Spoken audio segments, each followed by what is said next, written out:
L'arrivée d'un premier groupe de Sud-Africains blancs aux États-Unis fait débat. Washington affirme avoir accordé le statut de réfugié à ces Afrikaners parce qu'ils sont désormais victimes de persécutions en Afrique du Sud en raison de la couleur de leur peau. Des experts remettent en cause les arguments de l'administration américaine.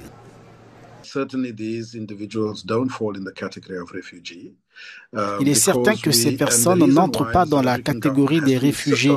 Et la raison pour laquelle le gouvernement sud-africain doit insister sur ce point, c'est que cela va donner de la crédibilité au mensonge selon lequel ces personnes sont persécutées, qu'elles fuient un conflit, un génocide blanc, et ainsi de suite. Juridiquement, ils ne correspondent donc pas à ce statut.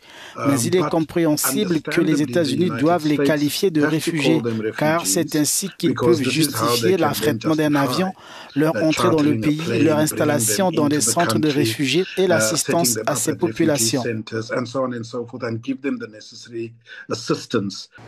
La première vague des désormais réfugiés sud-africains aux États-Unis compte 49 personnes. Pour l'expert, le statut de réfugié accordé à ces Afrikaners ne vise qu'à ternir l'image de l'Afrique du Sud.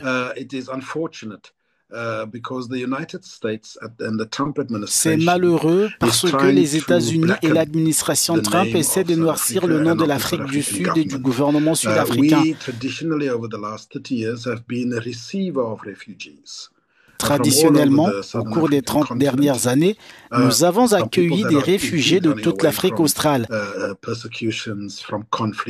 Des gens qui fuient les persécutions, les conflits, la guerre, que ce soit en RDC, au Soudan ou ailleurs. Et maintenant, à cause de ce coup monté par l'administration Trump, ils essaient de dire au monde que nous sommes devenus nous-mêmes un pays où les gens demandent le statut de réfugié.